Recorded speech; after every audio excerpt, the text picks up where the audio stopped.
Honestly, I'm kind of angry. About what?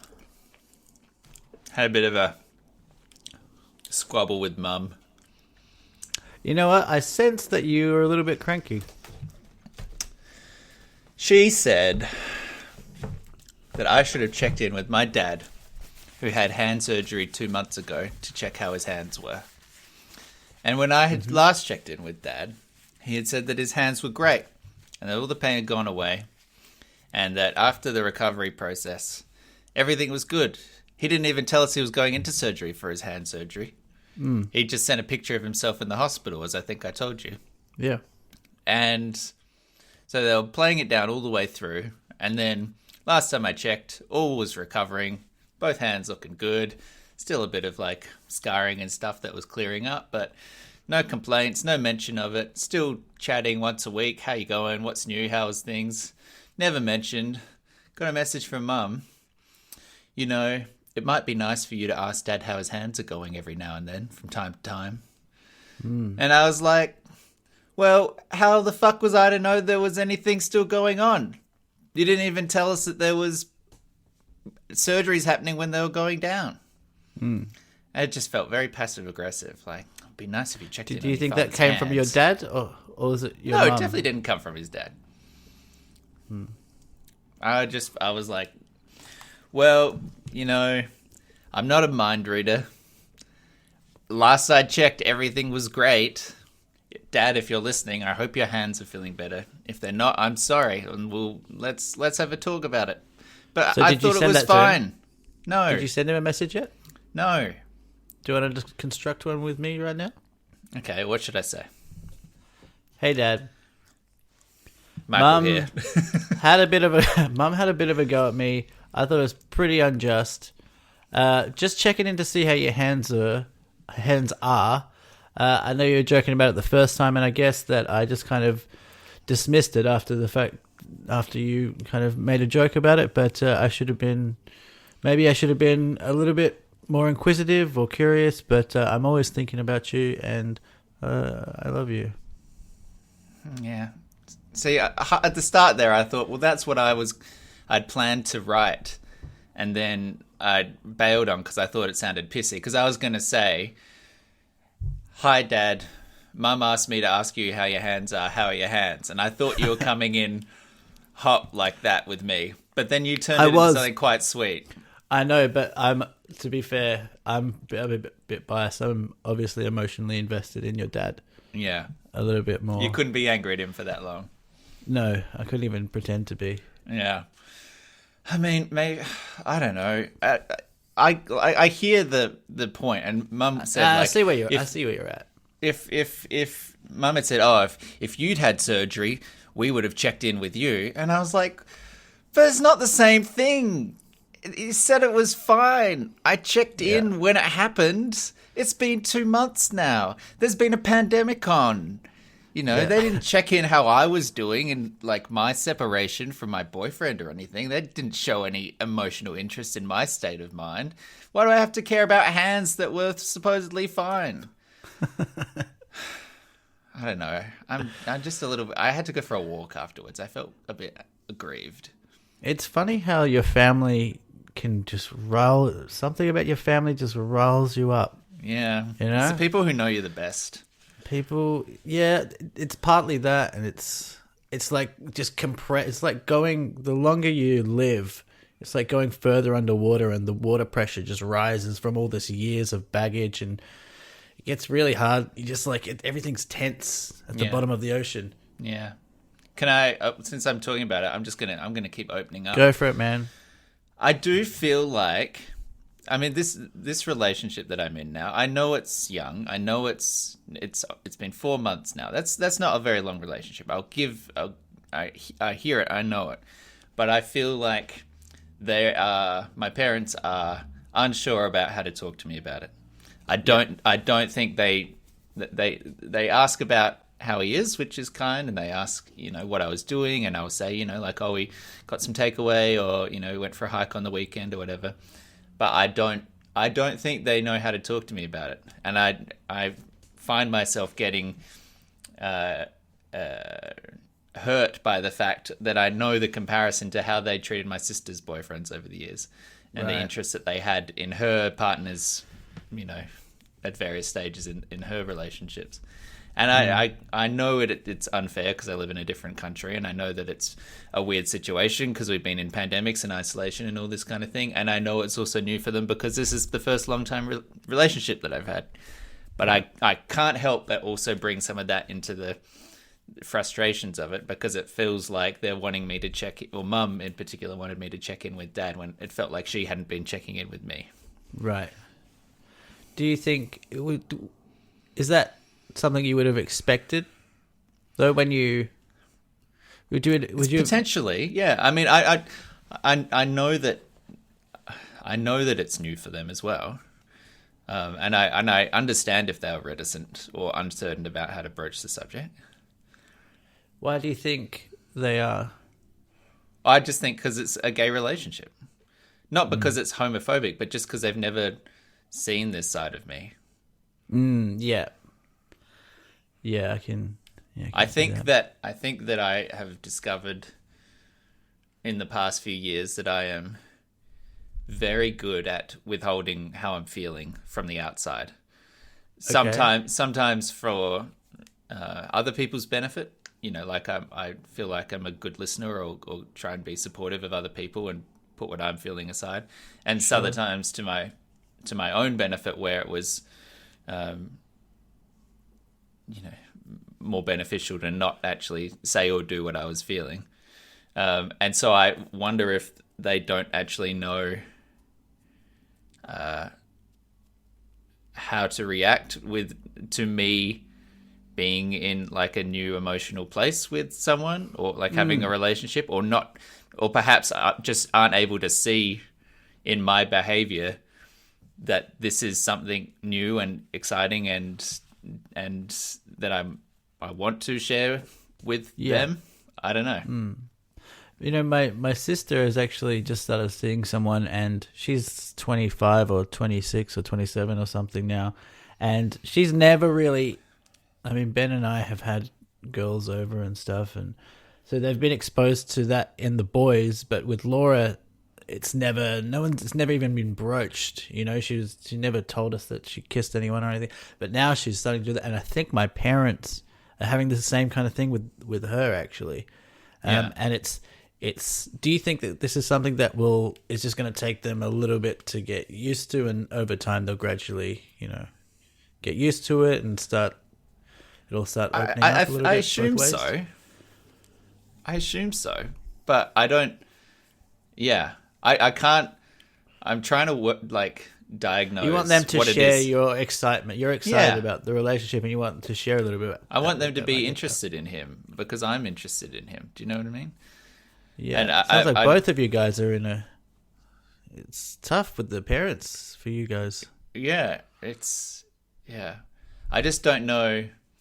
And I don't want to compare his situation with my parents' situation, because my parents totally love and support me regardless of my sexuality. But yeah, I think that this is just, I don't know if they realize, I don't know. I don't know if they see it in me, or if they know. What about George? Does she ask? George asks. Yeah. George is much more. Yeah, I mean, that shouldn't be too surprising. You might need Georgia to sort them out a little bit. Yeah, potentially. It just, I wonder whether I need to, because it's like a weird thing to meet the parents at any point, right? But potentially even weirder over Skype, not knowing whether or not you'll even be able to be in the country for the next year. But I wonder if I need to get him on a Skype with me. Yeah. And we have a family meeting. And just for well, don't have it a meeting. No. Definitely have alcohol involved. Well, that is absolutely not the way that it will happen. But yes. What? That's definitely the way that should happen. My parents don't drink on Skype. My mum barely drinks at all. Really? Yeah. Oh, all right. But yeah, I wonder if just actually seeing the two of us in the same same room would go some way as to sort of like showing that this was a serious thing for me.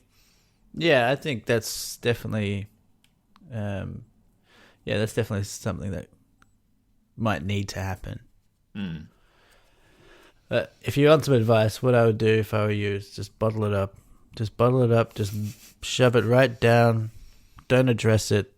Yeah. And just bury it. And then years later, when your parents are dead, and you're like in your 60s, you'll just, hate the world. Go to the pond where I sprinkled their ashes and just weep into it. Yeah. Poetically. So you got two very viable options there. Yeah. I am now, because this week New Zealand dropped down to level 3. Yeah. Lockdown from level 4 meant I did get to see Casey again, which was awesome. And I think in the aftermath of that, now that we have takeaway again, and now that people are going to work a little bit more and the bubbles are expanding a little bit, I am looking back on those sort of 5-ish weeks of lockdown and realizing how difficult it was at times and how, wearing it had been. So, I could see it in you a little bit, to be honest. I could see it in you when we talked over Skype, and I could sense it a little bit from you. Maybe it was partly with other stuff as well, but yeah. How you feeling now? A lot better, other than the aforementioned hand squabbles. What about you? Are you fantastic, man? I'm top of the world, to be honest. Sorry, I am. I was literally thinking that this morning. The wound. Yeah, I don't know. Sorry. I was literally woke up this morning and I think I even said out loud, I love life right now. Wow. I love it. I'm so happy, man. Like, went for a walk this morning. I went back to work last week. I'm doing like roughly 20 hours from home. The work's easy. I'm not even doing 20 hours if I'm being perfectly honest. I'm making snacks left, right, and center. I'm going for walks just to think. Yeah. Dude, I just went for a walk and just thought about stuff. You're like a philosopher of old. I'm a man of leisure, that's for sure. I'm doing podcasts, I'm doing music, I'm playing poker online with my friends. I've never been happier, man. I've got a little bit of a Stockholm syndrome now. Like I like the quarantine. Yeah. You finally found your modus operandi, right? Like, this is the way you want to live your life. It 100% is. If the could just open up a little bit more, like not even that much. Like if the world 30 degrees, yeah, just twiddle degrees? That, just 30 that knob, and 30 degrees. Even if they put curfews on, stay in your house. Don't have more than 2 people over. That's all fine. And yeah, I'm genuinely a little bit apprehensive for things to open up again. When it's on the news, I'm kind of hoping for them to go, the government's thinking another 6 months. Yes, gosh. Dude. No. Well, that's great. I'm glad that you got back to work. It's nice that they extended that 20 hours back to you, and in combination with those other freedoms that you have, I totally get it. That seems quite lovely. Yeah, and I've just noticed how I mean, it's probably all connected in some way to the sleep or something, but I always had this like real tightness in my shoulders, like real tight. It would always nag me. I'd have to go to like this Chinese guy that would pay him $20 and he'd beat the shit out of me, and that's the only thing that could make me feel better. And now it's just gone. I just realized the other day there's no tightness in my shoulders. I'm relaxed. I'm dressed. I've developed a little bit of a Messiah complex. I'm wearing sheaths. It's fantastic, man. Wearing robes, sandals all the time. Yeah, you do look a little bit like a Sith Lord at the moment, but other than that, it's a good look. Yeah, You've got the pallid white gone for a skin of someone who's never been outside in the past month. In my head, I was thinking I was looking like Jesus, but yeah, No, you're right. Sith you know what Lord you look is- what you look like is fucking Kermit the Frog as the Sith Lord. That's never been said before, that sentence. Yes, no, it's an explicit meme. Go and look it up. Oh, it is a meme. Yeah, yeah. You know, I just got a message just then. How funny is this? Oh, took From- a snapshot. From I need that Instagram content, dude. Yeah. Right. It's really hard to create content when you do this over Skype. I just realized. I just got a message from Dave Weber saying no ep this week. Oh, Man, weird. little bit judgy. Little bit judgy. That's man. The fans. What the fans need us. You know, They need us. well, People we're need the recording early DF. today. Maybe I even try and get this one out today. Do whatever you want. Take your time. But Dave Weber, it's coming. It's coming soon. Yeah. At some point. In fact, what's that noise I hear? Is that the theme song beginning? Oh yeah, I hear it in the distance. Welcome to D4, everybody. Oh, great news. We're back. No need to send us messages, Dave. You got your wish. We're just two friends. We're in a bubble, and our bubbles are touching, not sexually. Sitting through the internet with me, Michael. Say hi, Michael. Hey guys. Good to have you. And I'm Nick. Hi, Nick. Hi. I got a couple of juicy stories, dude. You got some juice. You want to Some squeeze weird it? shits. Some weird shits happened to me. I don't know what to. I got one like substantial one, and I got one little like weird one. It's not that long. I don't know. What do you want to do? How do you want to do? Do you want to have a story? What are we talking about this week? I suppose that'll determine what. What the job thing? Employment shaping. Well, I mean that was just an idea. Yeah. I mean we did sort of just talk about the leisure of it all, but maybe we could have a crack at what we do with population and jobs and isolation and all this stuff in the future. Sure, as long as you're happy to steer it. Because Yeah. really. Yeah. Do you feel like you can waffle on it though? I always find I can waffle anything, dude. Yeah, I just always find it harder on a conversation topic, like particularly with those techie kind of ones, where I feel like I'm having to say all the stuff, and you just say like, "Oh yeah." I know, but I'm a bit stupid, Yeah. and I don't really know much stuff. No. So I can give you my opinions on things, but I can't really do anything informative. Okay. You know what I mean? I was going to cut all this bit out, but now that's quite actually good self-reflection. Okay. Now I'm in a real dilemma. Why don't we follow on with what we were talking about earlier and talk about jobs?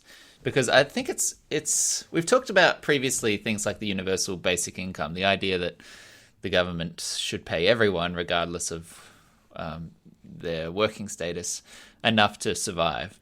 But I think it's kind of interesting to revisit this in this day and age when we have a few new factors in play.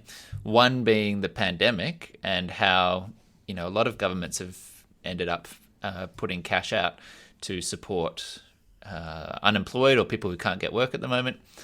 And secondly, the idea that we are fast approaching the limit of how much work there is in the world for people to do that won't be automated or replaced, and how do we fill our lives? Let's start back with you, with your personal experience. You entered this pandemic, you had no work whatsoever, right? No, I was just doing 1 day a week volunteering at the radio. And that was still ongoing even through the isolation? Yeah, I haven't stopped doing that. Okay, nice. So yeah, you entered this phase where basically you had no work to do. How did you find yourself psychologically dealing with that? Are you the kind of person that needs the routine of I go to work every day, or I have the task that I need to do? Well, evidently not. But at the start of the pandemic, when we shut down and we had our our jobs weren't secure and we didn't know when we were coming back and we didn't know what the financial situation was. Spent like the first 2 weeks relentlessly looking at job searches and putting out applications to jobs and basically just worrying and stressing about the future. But then once that started to sort itself out and things became a bit clearer and the JobKeeper thing got introduced and then this stuff all happened slowly. I found the stress just went away. So keeping busy. I mean, I think I'm lucky, and I think you're lucky as well, that we've both got interests and hobbies. Like we've got quite defined interests and hobbies. Yeah. And a lot of people. I mean, Emma's mentioned this before. She's like, I'm so jealous that you have so many hobbies and things to do in this time. And I found that speaking to other people, a lot of people who are somewhat creatively minded are finding the quarantine quite easy, and people that are less creatively inclined, they're the ones that are finding it quite difficult. Interesting. Yeah. I hadn't broken it down into those categories before. I mean, obviously I knew that some people were finding it harder than others, but I suppose that's true, right? If you're someone who has previously or innately been able to create something or invent something, then you have not been reliant on outside stimuli to entertain yourself, right? It makes a lot of sense. Yeah. And there's always something like, I can imagine that if you're just all right, don't know what to do now, I'll just put on Netflix again. I mean, I can imagine how that would weigh you down, but I always feel like I've got plenty of stuff to do and that stuff that I want to do as well. So I can't even remember what your initial question was. It's just how psychologically you were dealing with the lack of work. Yeah, pretty fucking well. Yeah. Well, it's nice it's nice going back to work, even if it is in a reduced capacity, because it's like you feel like you're contributing. You feel like you're earning your wage a bit, which I think is a little bit important, even though it's a JobKeeper wage that is essentially money from the government. I think if I was sitting around all day, I wouldn't feel like I earned it, even though it's not like it's $650 after tax. Yeah. So it's not a huge amount of money, but going back to work makes you feel like you're earning it in some degree, and doing the radio as well makes me feel like I'm contributing, and especially because it's like a community radio station, and they're doing something pretty good. I think it's and they rely on like volunteers and that sort of thing. So it does actually need you in order to occur. Yeah, it's something that it's nice. I feel like I'm doing something at least somewhat valuable, or I at least feel valued. Yeah. Still, so that hasn't gone away. Well, that's a really good lead-in, actually, to what I was reading about in one of these articles here, which is about. I think the title of it is "Fuck Work," and it's talking about the idea that economists believe that there's such a thing as full employment of the vast majority of the population who want to and can work ought to be working, right? That's what they aim for in a society or an economy, right? Yeah. But I suppose the question that's now coming very quickly is whether having a job is just, self-evidently a good thing, no matter how dangerous or demanding or demeaning it is, and no matter what you get paid. The idea that work is a necessary and desired outcome for a satisfied life, right? It's not implicitly true, is it? Like, that's something that we've decided on or encouraged in our children, as a society. People have grown up with this kind of expectation, right? That your job is defined somewhat by what you do. Yeah, that's weird, isn't it? Like, I always found that weird when people say, it's everyone's first question when they meet someone new. What do you do? Yeah. As if it's. I mean, obviously, it can define someone, and you do get a good sense of who they might be. If you say, "What do you do?" and they say, "I'm a police officer," it's going to immediately give you think I'm a painter. Yeah. And like, okay, well, this is a very different person. But it's interesting that we are so defined by the jobs that we do, because for some people their job is their life, but for the majority of people, their job is something they do to earn money. So why would it have anything to do with who they are? Yeah. And I think it's always interesting as well when you meet someone. Like, so I agree. I think I fall into that trap of asking, oh, so what do you do? You know, and that could just be like, are you studying? Are you working? Are you, creating? Whatever. But I think that the next question, which I always end up asking, and perhaps not a super explicit way, is, do you like it? Like, is this what you want to do? Is this something that you're passionate about? Is this just what you do? And that can, I don't mean to ask it in like a dismissive way, but I think you're right. Like, there are two types of people in the world: those who are doing the thing that they really want to do, and those that are doing the thing because they have to do the thing. And there's not a judgment on either side. It's just, again, that's another level of insight into who this person is. Well, I ask people what they do. What do you do for money? And that usually they usually be like, what do I do for money? You mean, what's my job? But I feel like it's a politer way of asking what you do. Why do you ask it that way, and why do you not ask the positive inverse, which is like, what are you most invested in, or what are you most excited about? What part of your life are you most into? Like that sort of thing. Because I really just want the best of both worlds, because I actually do want to know what they do for money. Because it helps me know who they are. Yeah. But I want to be nice about it. Oh, can you get me into your dog walking ring? Because I have a Saturday free, and I would love to take 4 poodles out and just make a cool lady. Actually, what did you say that just before? Maybe like if you said, "Oh, hi, nice to meet you. What are your hobbies?" Yeah, it's creepy. Interesting. No, I didn't suggest that. Hi, how are you? What do you are like your to hobbies? do for fun? What do you like to do for fun? It depends how it's delivered. It kind of delivered is from me. Yeah, it could be like a speed dating kind of cliche, but yeah, like if there was the flip side where it's like, what are you most passionate about? That sounds a little bit. It's too intense. Hoity-toity. Yeah. I don't know.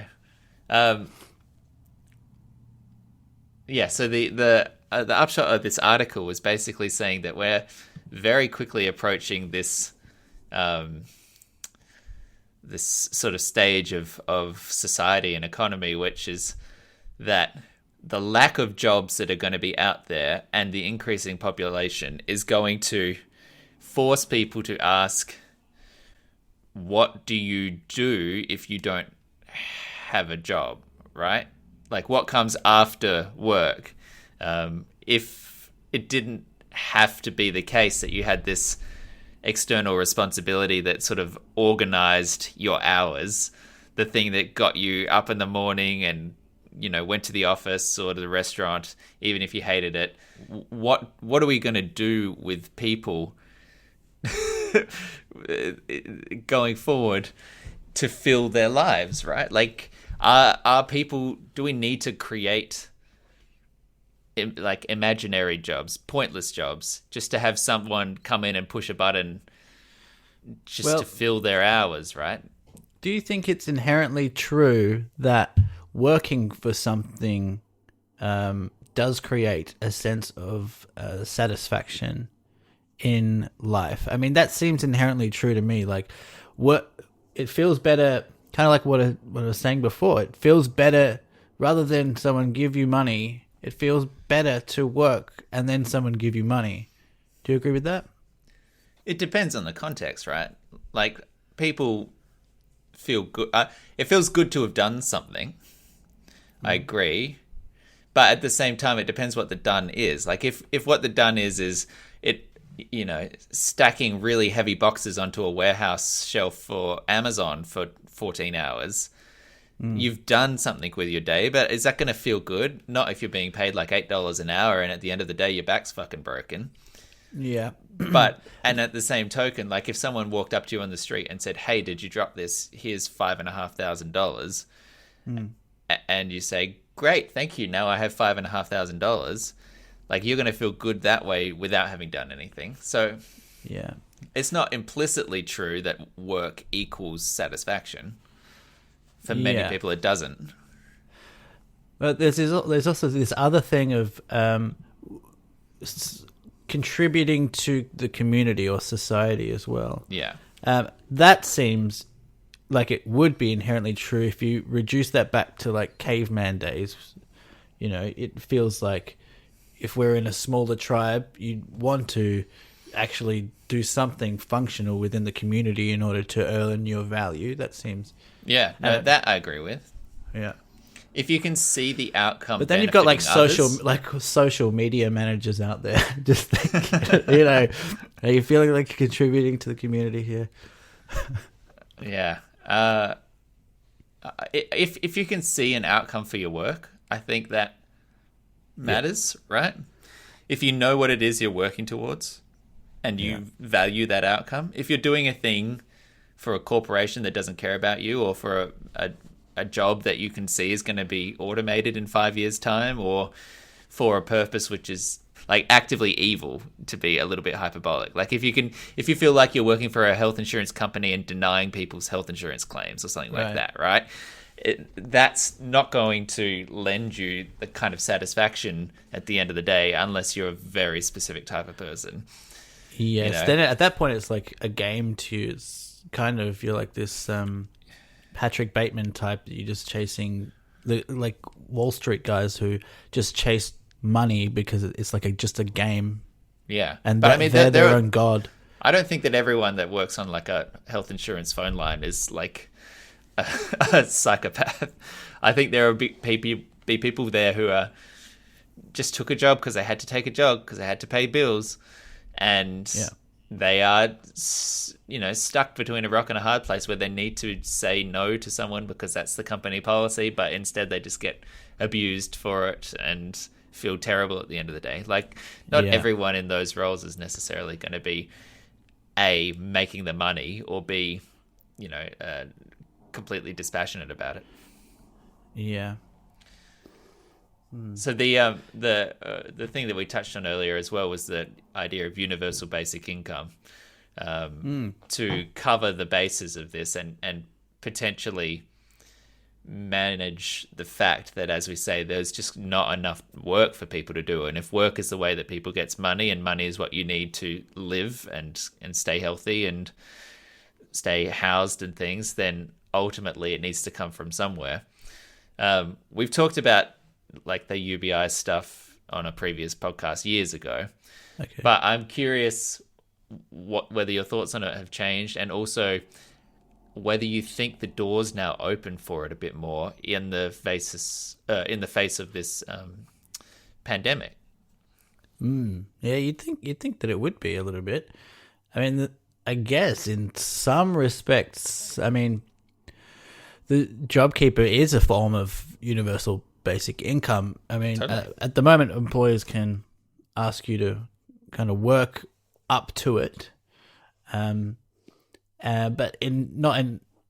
that's not true in all cases. So some people are getting, but yeah, I don't know what my thoughts on that are. I guess the question is whether society would descend into some sort of slovenly chaos of just couch potatoes.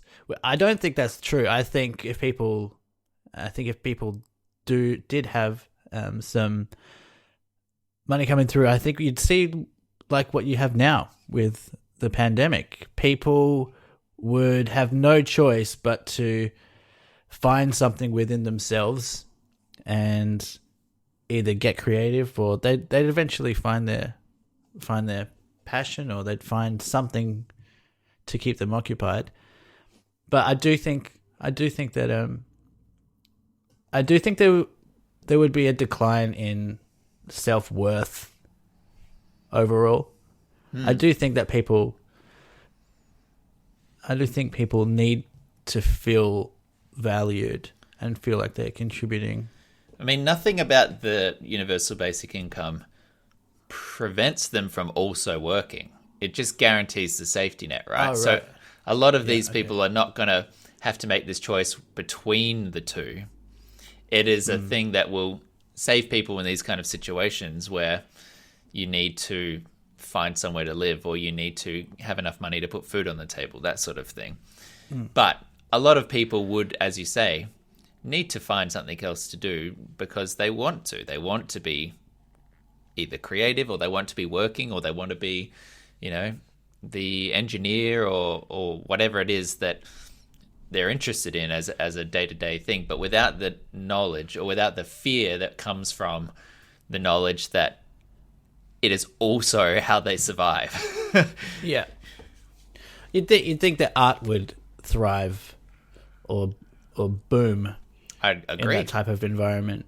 Totally. And you would have a bunch of people who did nothing as well. Yeah, I think that's also true. But the social stigma probably wouldn't go out the window. But I've actually interestingly seen a lot of social media posts, people saying, guys, remember that you don't have to feel productive in this time. Have you seen these posts? Yeah. A lot of them, and making a point of saying, if you want to just do nothing, just do nothing. What do you think about those? That kind of message? I think it's true. I mean, I've been seeing posts just like that as well, both small and then also long form, like essays style, from like psychologists and things explaining like what the kind of isolation, the kind of generalized anxiety, what those symptoms can manifest as, right? And a lot of them were saying that feeling lethargic or feeling, pressure to do things but unable to be motivated to do it, those are symptoms of an anxiety which has been liberally spread across the entirety of its society because there's like a literal health crisis going on. Yeah. So I'm sympathetic to that argument, and I know that it has been hard for people to work from home, finding that the space that they had previously been able to treat as the refuge from, a day's work or the relaxation zone at the end of the night, now having to find a way to turn the place which is meant to be relaxing into a place which is now productive is really difficult for a lot of people. Yeah. So, I mean, I've been in a situation where I've had a couple of years to practice at that before it kicked in, but it's definitely, it takes some effort to be able to work from home. Yeah. I mean, yeah, I guess you haven't really, your workload by the sounds of it has increased, if anything, but yeah, there is that thing, especially in the first few weeks of the quarantine, that it was like you do feel this weird, like, all right, I need to be doing something, and that was personally probably born from unsecure future for whatever reason. So it was like, all right, I need to get up at 9 and start looking for jobs between these and putting out applications. But that urgency and that feeling of I'm not, if I watch TV during the day ever, I feel so shit about myself. Yeah, like I would just won't be able to do it. Yeah. And it's weird that comes, like, it's either coming from society or myself or my dad or something. But it's a strange feeling when you've got nothing to do. Yeah. I have the exact same thing. Like I don't watch TV during the day because I just feel like I need to have earned the relaxation. Totally. So I haven't done anything yet today, so I don't get to watch TV during the day. There are very, very, very rare exceptions to that.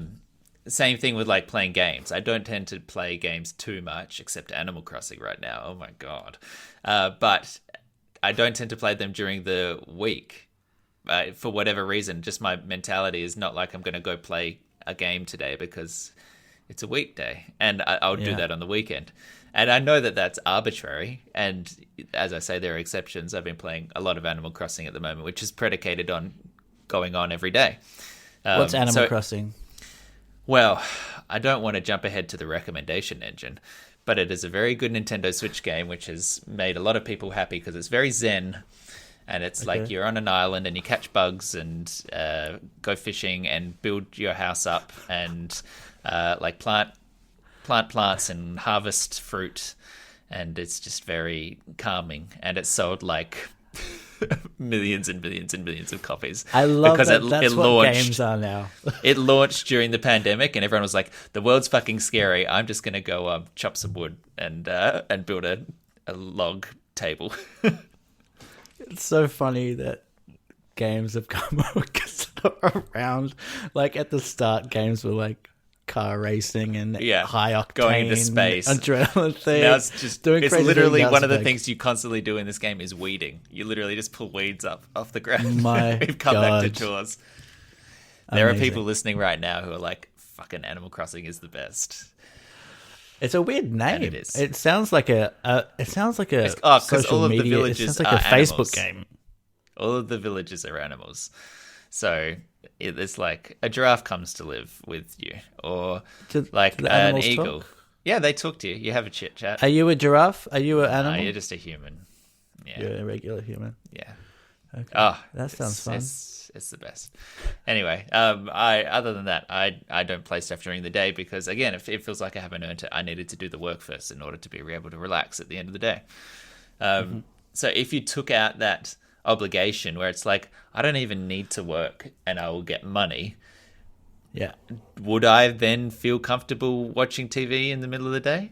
I don't know. I feel like now innately it's been too long with me growing up with these expectations of productivity that I don't think I could turn that off. Yeah, I don't think I would be able to turn that off either. What about this though? What about these European countries? Like, maybe is it France or Greece or something that they tend to work less, and are they happier or something? Some of the Scandinavian countries I think are the happiest in the world. And I think one of them has trialed a 4-day work week now. They're given the third day off permanently. And I think that's been rather successful because they've shown that people basically were padding out the work day into that fifth day sort of by default. Like you might have found this too. I tend to work well with a deadline where I'll fuck around for, a certain degree of time and I'll like write a sentence and then tune out and then do something else and come back to it and then vaguely feel like I'd done something. But if I had to deliver something by 4:00 that day, I can click into the mode and just like get it done. Yeah. And I think what they've found in those countries is if you take out that fifth day, people just do the same amount of work, but in less time. So, yeah, I find that really interesting. And I think health-wise, like mental health-wise, having that third day, having every weekend be a long weekend where you get that middle day, that glorious, ham sandwich, where you get that day. 4 days would be so ideal. That would be perfect, actually. Oh yeah, Yeah, I think that's kind of a reasonable compromise, right? But then I guess the issue with that is that productivity goes down. God, I hate that. No, that's what I was saying. Productivity goes up. Or it stays the same, but in a short amount of time. Right. Oh, yeah, okay, yeah. But I mean, look, let me take your question to its logical extent here, which is that if we are approaching a world in which we have more people than we have things to do, and people are able to do the same amount of work in 4 days that they do in 5 days, then should we, as a society, employ people on like half hours but pay them as full hours and just get extra people in to cover those jobs? You know, like how do we if we've both sort of landed on the idea that we need to have something to do to feel productive, and yet there is a finite amount of things for people to do in the world, what do we do with these quote unquote excess people? What can we get people to do?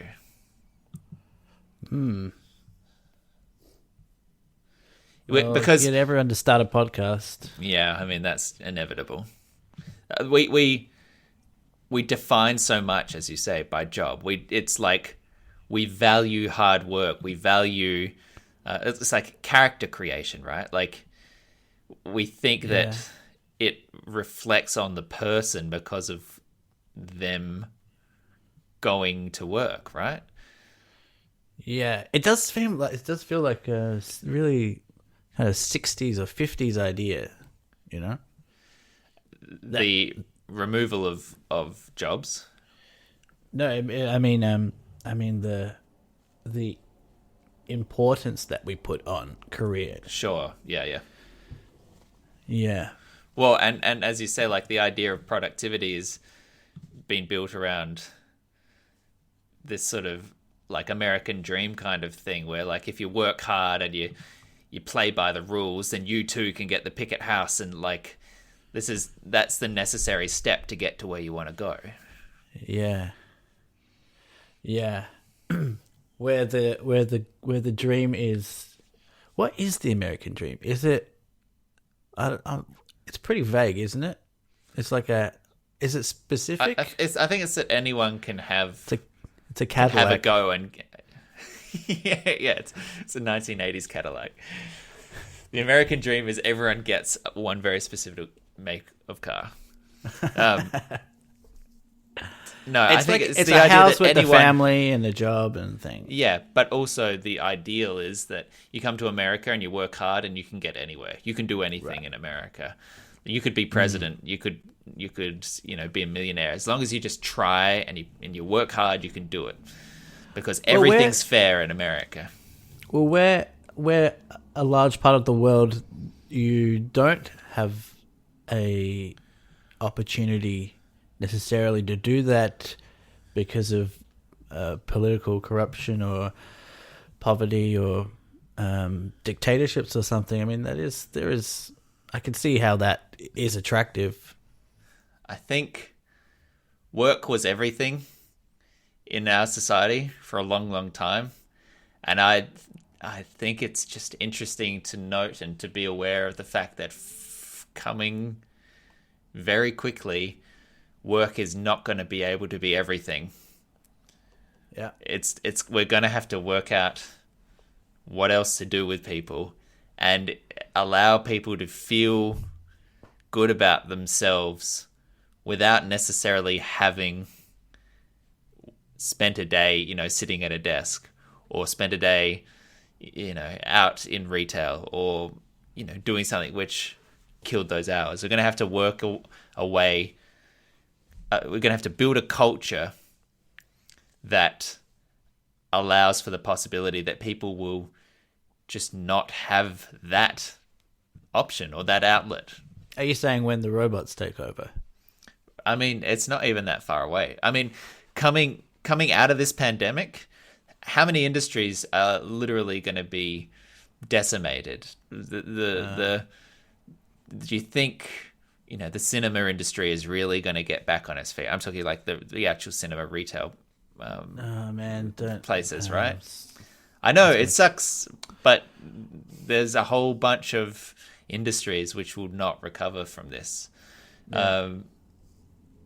So what do we do with people? America has now 23 million unemployed people. Yeah, that's an insane amount, and they have almost the population of Australia. Yeah, it's probably going to outrank Australia by the time this is through, because it's still getting worse in America. God. So they're going to have more unemployed people in America than there is population of Australia. How do you handle that other than some form of government support, which keeps the entire system from falling over? And then these people are going to have to find a way to live a life where perhaps they never have the opportunity to spend 8 hours a day at a job. It's going to take a real cultural value reassessment, I think. Yeah, the next few years will be interesting because the effects of this shutdown will go on presumably for years and years. Yeah, it's changed the world. The world has changed trajectory. Yeah, absolutely. It's amazing to have been here for it. Not only did we watch the world change course through the pandemic, we watched the world change course with the internet already. Yeah. I mean, chaos. Yeah.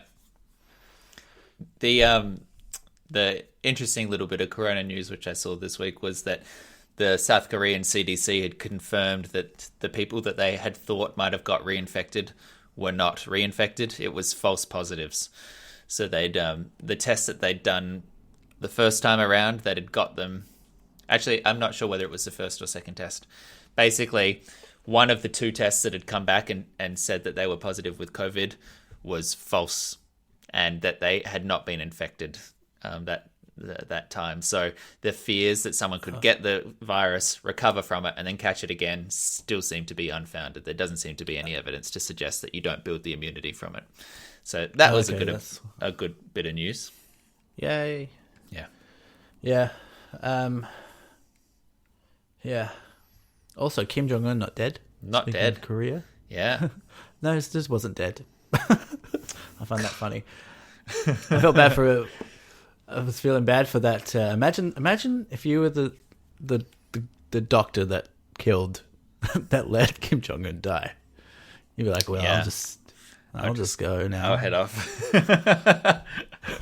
Political refugee to South Korea. Give me this juicy story you've been hyping up. Oh, right.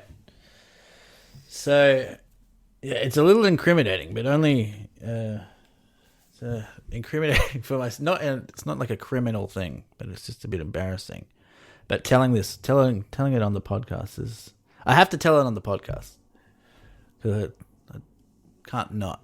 All right, so December 18, 2019, I was feeling particularly motivated one day, and I was thinking, all right, looking ahead towards the next year, thinking I'm going to make some changes to my life, some things that I'm not particularly happy with, and I'm going to really try and fix them. So I opened up a Google Docs thing and wrote Michael Zabrocki's 2020 goals.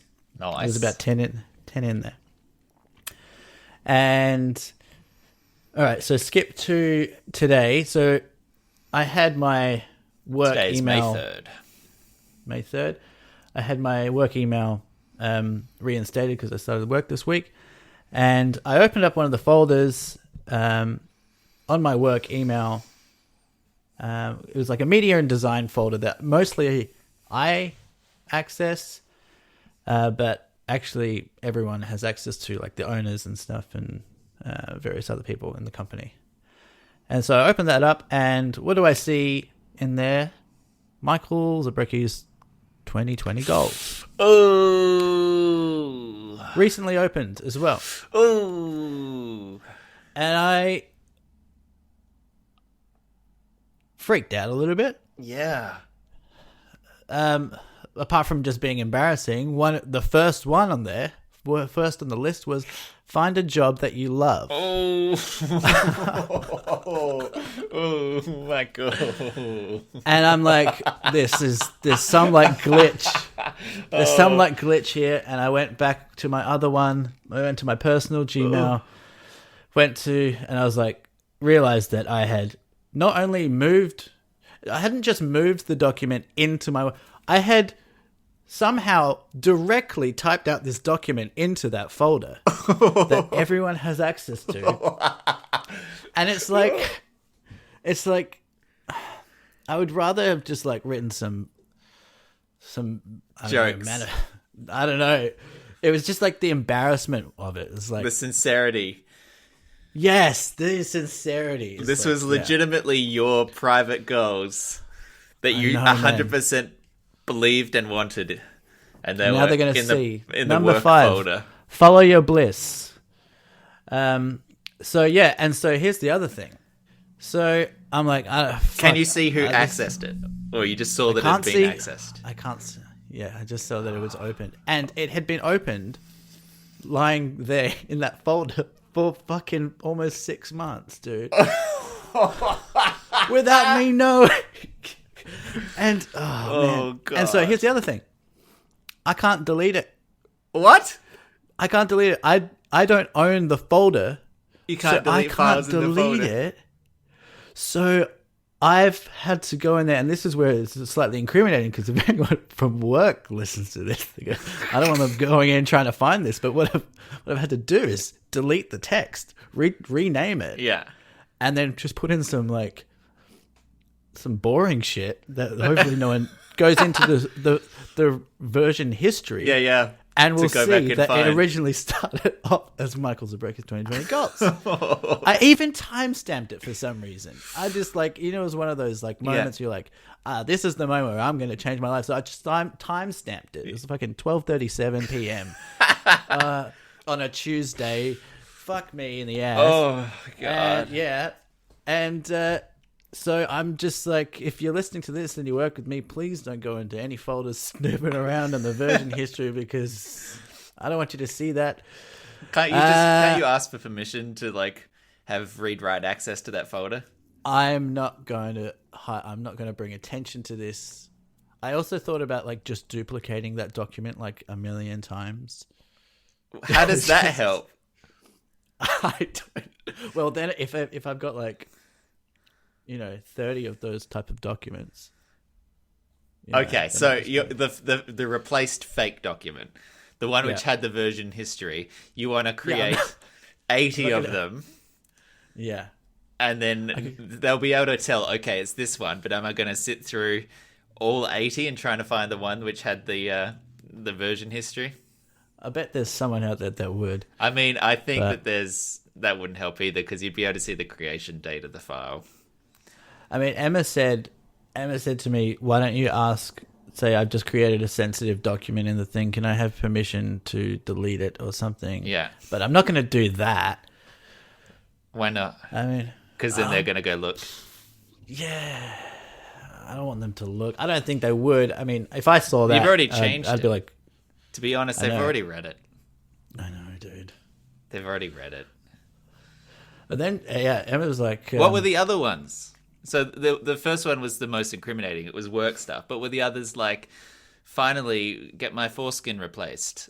Are there other kinds of incriminating, or are they more innocuous? Yeah, the back end of it was mostly foreskin related, to be honest. No, they weren't it wasn't stuff finally quit smoking for good and reduce your partying and cut back and drink. They were the safe ones, but I don't know. I'm too embarrassed to say any of them. I'm trying to think of one.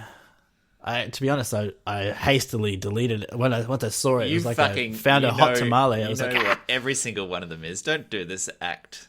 I actually don't. No, I know. So it was the job, smoking, blah blah blah. Let me think. Oh, it was Conveniently quick. Solid financials, get some financial stability. Shit. Why am I just fucking saying it on this? I don't know. How did you get me to do that? It was great. I've arguably asked just told the rest of them. Yeah. I asked you what the things you didn't want shared to be, and you shared them. I was like, Emma, and I told Emma when this happened. She was more mortified than me. She was she had to bury her face. She was like, oh my God, I can't take this. And I started laughing. She was like, what the fuck are you laughing for? And I was like, well, at least this is going to make a great story on the pod. And she was like, you can't tell this story on the podcast now. And I was like, I obviously have to tell this story. And then she was like, well, obviously you don't care about people finding out. And I was like, I do care about people finding out. But I also care more about having I a know story a good on the story. podcast. Yeah. Yeah. Oh, well, thank So you for your there it is. sacrifice. You're welcome, guys. I really die for my art. Good luck on the job hunt. Maybe they actually, you know what's weird? Actually, I just thinking about this because I did get offered a job I started a new job with them in around March. Yeah. So who knows? Maybe it was maybe. out there. Maybe you actually saw it and secreted shit. and put it out in the world literally, and the universe answered. Yeah, like let's throw this loser a bone. Let's silver lining this. I say let's be glass half full people and believe that actually because of this you secured a more advanced position within this organization. I think that's not impossible. All right. Yeah. Well, I felt good. Thanks for listening to that. If you've enjoyed this kind of chat, well, I'm just glad that we were able to lighten up your days in what has, been a strange few weeks and months in this world. It's been really nice to have you listening. We've really enjoyed talking. And you can find more evidence of our talks at deepfort.podbean.com. You can find all of the previous episodes in the podcast feed at Apple Podcasts or on your podcast player of choice. If you're there, give us a rating. 5 stars doesn't hurt, right? They don't cost anything. You can get updates when an episode goes live on Instagram with Deepfort or twitter.com/deepfort. You can find us at facebook.com/deepfort and just get interesting articles when they come live, or funny or witty thoughts that spring to mind. And there's jingles on SoundCloud, and you can send questions and comments through to the mailbag at deepfort@gmail.com. Let us know how you're doing out there. I hope you're all doing superbly. I enjoyed your workout video, by the way. Oh yes, Funny that I still need to do mine. You didn't do yours. You promised me yours. I did deliver on the promise at the end of the last podcast, which was to put up an Instagram story. A lot of good feedback. I think a lot of people really feeling inspired to do their own, personal health journeys. Your mum watched it to the end, which is great. Yeah, I did see that. I think mostly out of concern. Yeah, but yeah, I don't think she was watching it for genuine workout advice, Nick. Well, she might have been watching it impressed, all the way, oh wow, Nick's done better than I thought he could. I thought you were slightly more toned than I thought you would be. Well, there you go. We never see much. We never see much of your skin. What, on the podcast? Said Hannibal Lecter. Yeah, on the podcast we don't see much of. I've never seen you in a tank top, is what I'm saying. Yeah, no, I don't own any tank tops. But actually, that's not true. My workout singlets. But yeah, no, not my normal style. Not a going to fucking festivals in a singlet kind of guy. No, I got my first one a couple of weeks ago. Oh, really? It's not me at all, dude. It doesn't. Can you please go put it on? No. Please. Oh no, I wore it on this. Really? Yeah. Oh, I don't remember. I think I did. Yeah, in the summertime I did. It's I shouldn't wear it. No, your thing. It's interesting having shoulders on display. That's a part of the body which is normally not out there. Well, not on guys, but girls. Very sexy on girls. Yeah. I love a shoulder. Okay, that's become very revealing. That's so creepy. But girls have tops that totally. Exclusively just all show shoulders. the shoulder. Yeah. Whereas guys can show breasts. This seems unfair. Yeah, exactly. It is unfair. Great. Get your workout video on there. I fulfill your end I'll of the do bargain. that. Try and do that this week. Yeah. I was been going on long walks, and I went on a walk last week, and I saw this woman. I often go on. I just listen to music or podcasts like everyone does, and last week I saw this woman. She looked about 50s.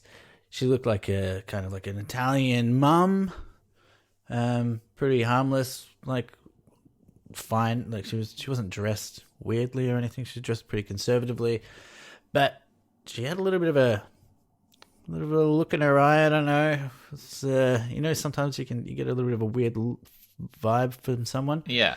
And so she's walking and I've just got my headphones in, and she makes a point of saying hello, and I'm like, all right, here we go. Cool. Ears out. And so just kept walking. Oh, okay. All right. Then 2 days ago, I'm going for another walk, see the same woman. Huh. I'm on my phone, I'm doing something, and I saw her, and I gave her one of these ones, like just like a nod, like, hi, saw you from last week. That's that was a conservative nod. Is that just for my benefit, or is that actually the size of the nod that you gave? Take my sunglasses off. Yeah.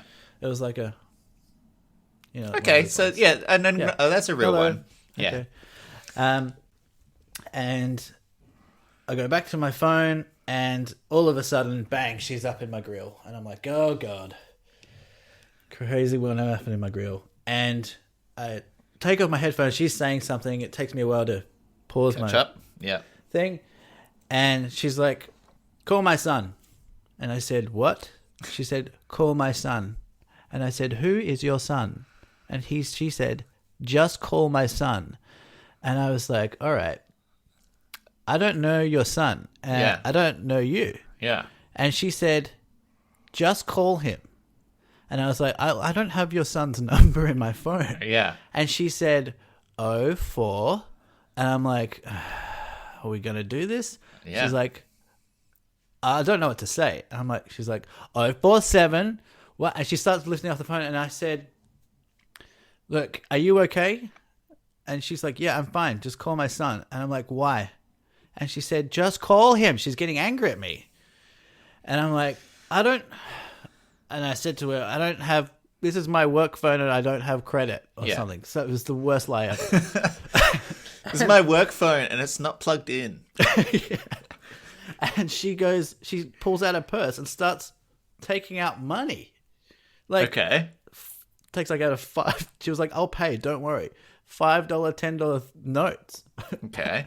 And I'm like, look, I don't want your money. Are you okay? Are you okay? Do you need help? And she said, no, just call my son. And I was like, look, I don't really know what to do. I don't want to give this woman my phone and just stand there while she's just talking to her son. Yeah. So I was just like, look, if you're okay, I'm just going to go, but I hope you maybe talk to one of the businesses down there and get them to call. And then she just like swears at me. And this is a woman that doesn't look like she's like particularly disheveled or anything. She looked like, I suspect she might have maybe had dementia, but it was like early. I don't know what it was. It was scary, man. It was like meeting a witch. But then she swears at me, and I just walk off, and I'm like checking over my shoulder.